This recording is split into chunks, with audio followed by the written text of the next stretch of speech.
এই গরমে কলিজা ঠান্ডা করার ডেজার্ট এখন আপনারা বাসায় তৈরি করে নিতে পারবেন একেবারে ইজি ওয়েতে। আর এটার টেস্ট এত ভালো আসে, আপনারা একবার ট্রাই করলেই বুঝতে পারবেন। বাই দ্য ওয়ে, আসসালামু আলাইকুম everyone, welcome to Naba Islam kitchen. কি অবস্থা, সবাই কেমন আছেন? সবাইকে ঈদ উল ফিতরের শুভেচ্ছা। আশা করছি আল্লাহর রহমতে অনেক অনেক ভালো আছেন। আজকের ভিডিওটি না টেনে সম্পূর্ণ দেখবেন। একেবারেই সহজ পদ্ধতিতে এই ডেজার্টটি আপনাদের সাথে শেয়ার করব। এই গরমে অবশ্যই একবার বাসায় ট্রাই করবেন, তাহলে কিন্তু এটার পারফেক্ট টেস্টটা আপনারা বুঝতে পারবেন। তো কথা না বাড়িয়ে চলে যাচ্ছি মূল রেসিপিতে। প্রথমেই লাগছে হচ্ছে আমার একটা ডাব। এই ডাবের সম্পূর্ণ পানিটা কিন্তু আমি একটা গ্লাসে নিয়ে নিয়েছি। আর এখন যে নারিকেলটা আছে সেটা আমি একটা নাইফের সাহায্যে কিন্তু চিকুন চিকুন করে একটু লম্বা করে কেটে নিচ্ছি। এরপর কিন্তু একটা চামচের সাহায্যে এগুলো তুলে নিব।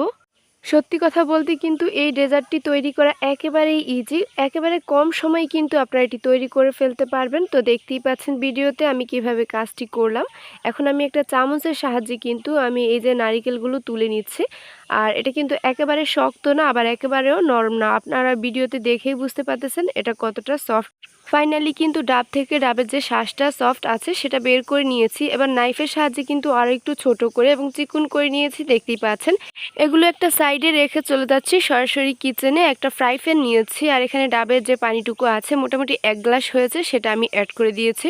আর এখানে 4 টেবিল চামচের মতো চিনি অ্যাড করে দিয়েছি। ডাবের পানিটাও কিন্তু প্রচুর মিষ্টি আছে, সেজন্য আমি এখানে 4 টেবিল চামচ পরিমাণ চিনি পারফেক্ট ছিল। সাথে অ্যাড করে দিচ্ছি আগার আগার পাউডার। এখানে আমি প্রায় 1.5 চা চামচের মতো নিয়েছি। ভালো ব্র্যান্ডের হলে কিন্তু 1.5 চা চামচই একেবারে পারফেক্ট আছে। আর এখানে আমি সামান্য একটু লবণও অ্যাড করে দিচ্ছি। এই ধরেন 1 চিমটি পরিমাণ অ্যাড করেছি। যে কোনো মিষ্টি খাবারে কিন্তু লবণ দিলে অনেক ভালো একটা টেস্ট আসে। তো দেখতেই পাচ্ছেন আমি এটা কিন্তু 3 থেকে 4 মিনিটের মতো জাল করার পর এটার কনসিস্টেন্সিটা ঠিক এইরকম এসেছে। এইরকম ঘন থকথকে ভাব চলে আসলেই বুঝতে হবে এটা পারফেক্টলি হয়ে গিয়েছে। এখন আমি আগে থেকে শাঁসগুলো বের করে রাখা সেগুলো আমি এখানে অ্যাড করে দিয়েছি। আর দেখতেই পাচ্ছেন আমি একটু মিক্স করে নিয়েছি। এবার আমি এটাই গরম গরম থাকা অবস্থায় একটা বাটিতে সেট করে নিব। অবশ্যই কিন্তু বাটিটা আগে রেডি করে রাখবেন, নয়তো কিন্তু এটা জমে যাবে। আগার আগার পাউডারের কারণে কিন্তু এটা খুব দ্রুতই জমে যায়।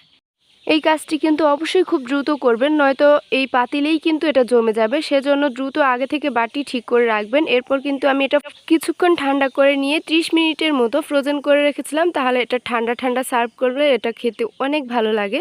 তো দেখতেই পাচ্ছেন প্রায় 30 মিনিট পর আমি এটা বের করে নিচ্ছি। এখন আমি এটা মোল্ড আউট করে নিচ্ছি। আমি কিন্তু আপনাদের সাথে একেবারেই সংক্ষেপে এবং সহজ রেসিপিতে আপনাদের সাথে শেয়ার করি যে কোনো খাবার। অন্যান্য 8-10টি পেজের তুলনায় দেখবেন যে আমি যে কোনো খাবার খুব সহজভাবেই আপনাদের সাথে শেয়ার করার চেষ্টা করি। তো দেখতেই পাচ্ছেন এখন একটা নাইফের সাহায্যে কিন্তু আমি এটা কেটে নিচ্ছি। এক্ষেত্রে আপনারা চাইলে আপনাদের পছন্দ মতো কিন্তু এখানে কাট করে নিতে পারেন। আমি স্কোয়ার শেপ দিয়ে কেটে নিয়েছি।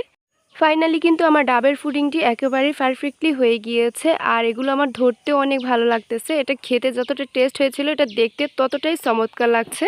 দেখবেন যে কোনো খাবারই যখন আপনি তৈরি করেন সেটা যদি পারফেক্ট হয় তাহলে কিন্তু সেটা দেখতেও অনেক ভালো লাগে, নিজের মাঝেও একটা আনন্দ কাজ করে। তো আজকের ভিডিওটি কেমন লেগেছে অবশ্যই কমেন্ট করে জানাবেন, ভালো লাগলে একটি শেয়ার করে দিবেন। আর এখন আমি একটু ট্রাই করে দেখছিলাম, এটা টেস্ট মাশাল্লাহ মাশাল্লাহ অনেক ভালো লেগেছে। এই গরমে কিন্তু অবশ্যই একবার বাসায় ট্রাই করবেন। ট্রাই করলে কিন্তু আমাকে কমেন্ট করে জানাতে ভুলবেন না। তো আজকের মতো এখানেই বিদায় নিচ্ছি। কথা হবে নতুন কোনো ভিডিওতে। আল্লাহ হাফেজ, আসসালামু আলাইকুম।